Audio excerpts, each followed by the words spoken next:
Hello everyone, my name is Dan and I am your Design Journey art class expert for drawing in perspective.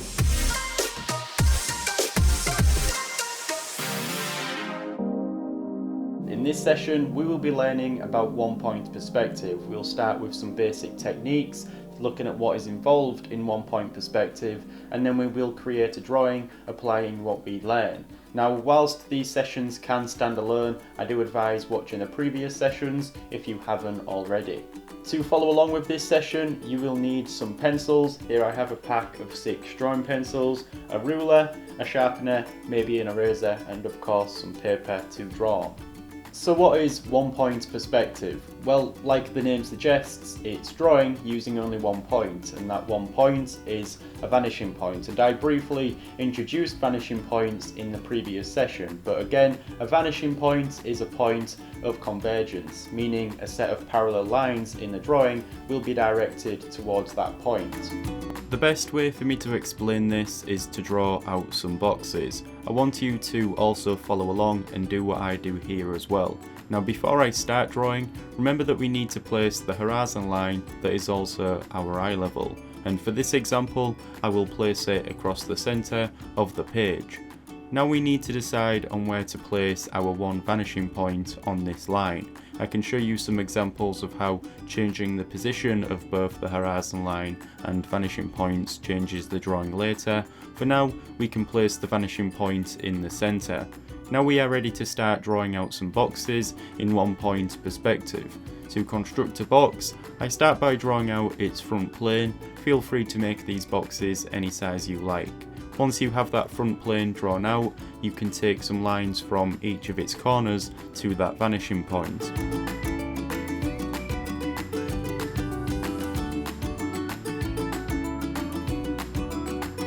Now, to complete the box, you need to draw a back plane, and this can be placed further forwards or backwards depending on the depth of the box you are drawing. Once you have made that decision, you can easily draw in another square for the back plane, making sure the corners touch each of these lines. You have now constructed a box in one-point perspective, and because this box is directly centered on the horizon line and that vanishing point is also center, it means we see the box like so. Now, I will always draw through these boxes so that you can see each plane, and this will give you a better idea of the forms you are dealing with. So here I will continue to draw some more boxes at the same size. This one will be to the left of the vanishing point and will also be centered on the horizon line. So as always, I draw out the front plane and take some lines from each of its corners to that vanishing point. I now add a back plane, and this will be as far back as it was when we had drawn the first box there. I just take some lines across from that to find that distance. Notice that with this box we see the right side plane as the box is to the left of the vanishing point now. That left side plane also appears larger because it is further away from the vanishing point. So now I will draw the same box again, but this time it will be on the right. I construct all of these the same way, and here you can see that this time we see that left side plane, and this box is opposite to that one on the left. Now let's draw out the box below the horizon line this time, but keep it central to that vanishing point. Again, here I just drop some lines down from the existing box so that I can draw this at the same size. I draw out the front plane and I take some lines at each corner to the vanishing point.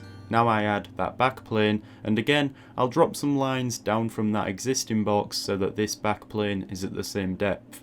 Now notice that this time we see the top of the box as the horizon line, our eye level, is above. If I was to draw out a box above, which is what I will do now, we will see the bottom of the box because it is above the horizon line.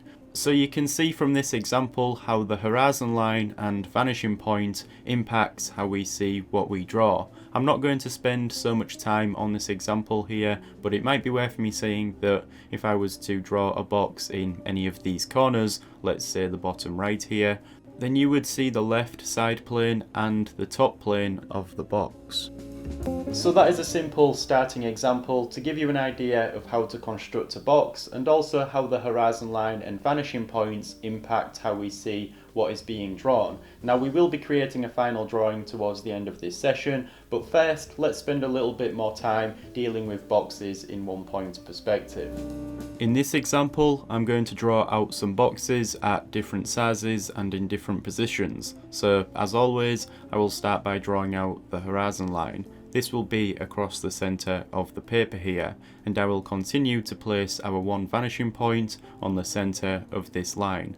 Now, as I explained a moment ago, I will start to construct a box by drawing out its front plane first. This appears as a flat two-dimensional box, so draw this at any size you want and then take some lines from each of its corners to the vanishing point. Now you can draw out a back plane at a depth you are happy with. Just be sure that each of the corners of the back plane touches those lines that are converging to that vanishing point. So that is the first box drawn out. Now let's draw out another one, and let's make this one a bit bigger, but it's also going to be further back behind this first one. Here this box will cross that horizon line, meaning we won't see the top or bottom of this one. We do, however, still see those planes as I draw through these boxes as I construct it. Let's draw a box above. This time we will see the bottom of this one as it is above the horizon line here, so I'll continue to draw out some boxes here, and you will be able to see how they appear in relation to the horizon line and vanishing point. I do recommend doing something like this yourself, as it's a good way to learn how to draw in perspective. In fact, as we move forward and look at 2 and 3 points perspective, we will continue to start by drawing boxes like this.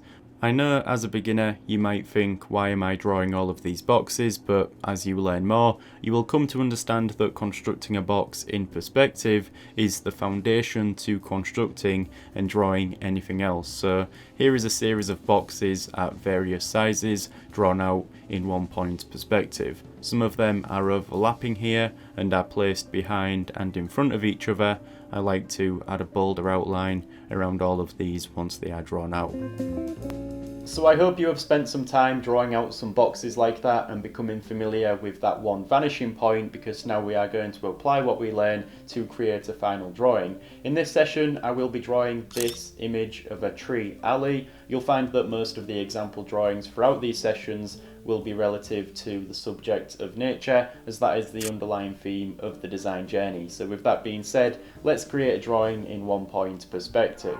So I will begin by drawing out a picture plane. This will be the border for the drawing. Now the next step is to establish the position of the horizon line. Now this time I will place it not directly across the centre, instead I will place it slightly lower down. Remember, this is also our eye level. Now I need to decide on where to place my vanishing point.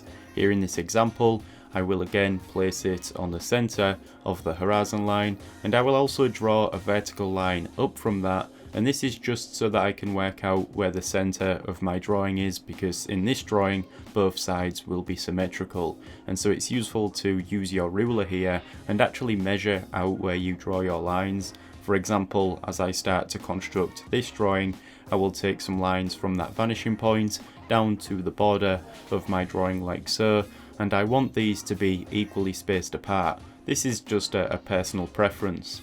Now I will continue to take some more lines from that vanishing point outwards like so. Here what I am doing is I am outlining a path and also what is going to be some grass verges at either side. I will draw some lines above as well, and these can be for the trees. So now I have a series of lines at either side converging to that vanishing point, and now I am going to add some vertical lines which will indicate the position of the trees. So I start by drawing out a vertical line between these converging lines here, and I do this on both sides. Now I will do the same again, but a little further up. This time these lines will be shorter in length, and that is because everything diminishes in size as it goes further into the distance. So I have a set of vertical lines drawn out at either side. Now what I will do is show you a technique here that I will be explaining in more depth in a later session. It's a technique for multiplying planes in perspective. That might sound confusing, but it's very simple and also very useful. So what I will do is I will take a line from the top of one of these vertical lines to the bottom of the other vertical line. I will do this on both sides like so. I have created a cross between these two lines, and the center of that cross is the center point of this plane.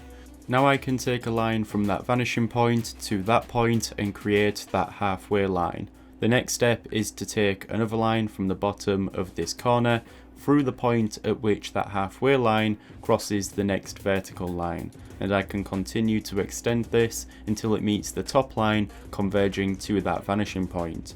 At this point I can draw the next vertical line. Now whilst this might seem fairly complex, it's very useful because I have now accurately multiplied that dimension between the two vertical lines in perspective. So here I repeat this technique numerous times at either side until I have a series of vertical lines heading to that vanishing point and reducing in size. That's an important thing to consider when drawing in perspective, the fact that everything diminishes in size as it heads further into the distance. In this example, the space between these vertical lines, which will be the position of the trees, will get smaller. You can by all means just estimate the distance between them, but you don't have to when there's a simple technique that you can put to use. You might want to check out the later session on working with volume because I cover it there more in depth. Anyways, now I have a series of vertical lines drawn out like this, and the next step is to begin by outlining this drawing. So as I said, these vertical lines are the position of the trees, and so here I will start to outline the trees, or at least the trunks for the trees, and at the top of these I will also draw out some branches, most of which will be covered when we draw in the leaves anyways. But now you can start to work on the surrounding environment using those construction lines to assist you. Here in this drawing there is this path which is central, and the trees are situated on a grass verge at either side, and further out to the side there will be some fields. Also on the horizon line I will outline some trees and hills in the distance there. All of these outlines and what they are will become clearer when I start to render this drawing. I also create a simple outline for the leaves of these trees, and at this point the drawing has been constructed and I can start to render this in pencil. So get your set of pencils and drawing equipment ready because we are going to render this drawing and transform it into some artwork that doesn't just look like a series of construction lines. So to begin I will take the 2B pencil and I will start to shade in what will be the grass verges on either side. Now whenever I am drawing a grass or foliage I tend to create circular motions with the pencil. This creates a subtle texture that does well to represent how grass might appear. This 2B pencil I am using is good for applying the first layer of pencil, and by changing the pressure you apply with it, you can achieve some darker or lighter shades. You will also notice at the edge of this path or in some other places, I create some darker outlines to help define the separation between these parts. I also work over areas that I shade in, creating different effects by changing the motion of the pencil. I am shading in these fields at either side here, and at the edge I create some darker lines, which gradually gets lighter as they proceed into the distance. All of these outlines will likely start to make more sense to you as I shade them in, because you can start to see what everything is. When it comes to the trees, you want to apply quite a bit of pressure with the pencil, as these trees want to be darker than the surrounding environment.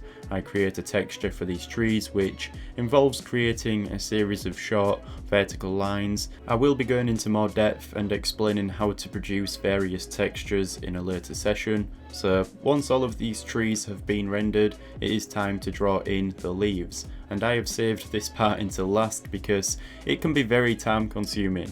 I have a method when it comes to drawing leaves and foliage that involves creating circular motions with the pencil which come together to create the effect of leaves, and so here you can see that I start to do this, and whilst this is a pretty straightforward thing to do, it can take a long time to do. As you do this, you want to leave some separating space between these circles in places, and you also want to consider the shape of the tree that you are drawing. In this example, most of this top section will be covered in leaves as these trees are positioned all the way down here. So just take your time and continue to draw these out all the way across like I do here. So finally, once you have these leaves drawn out, it is time to put that 2B pencil aside that we have been using and take a softer 6B pencil and begin working into this. So this is a softer pencil, and this will allow you to create darker shades, and so it's at this stage when you can start to work into what you have previously drawn out, and you can start to add some contrast to the overall image. Here I start with the trees and the leaves that I had just drawn. I work over this, adding some darker sections, continuing to repeat that same technique, creating circular motions with the pencil. You can also be fairly spontaneous here. You don't have to be all that accurate, just consider the position of the trees and where you are making these darker sections. As you can see, this starts to have an impact on the drawing, and these darker values start to define everything more clearly. I also darken these paths by shading them in using the softer pencil, and you'll notice that as you darken various areas, the existing lighter areas might need to be worked on as well. Here I spend a lot of time at this final stage working into the image as a whole until I have a result that I am satisfied with. Here is the final drawing, a tree alley drawn in 1 point perspective.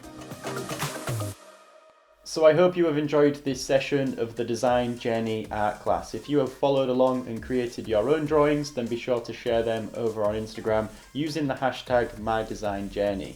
There is no reason why you can't start now. As I said earlier, an ideal example for you to start drawing would be to create a series of boxes like I did at the start of this session. You will really benefit from this. Also, any artwork you create, be sure to tag me at Dan Biashaw as well, because I want to see what you create. With that being said, thank you for watching and joining me in this session.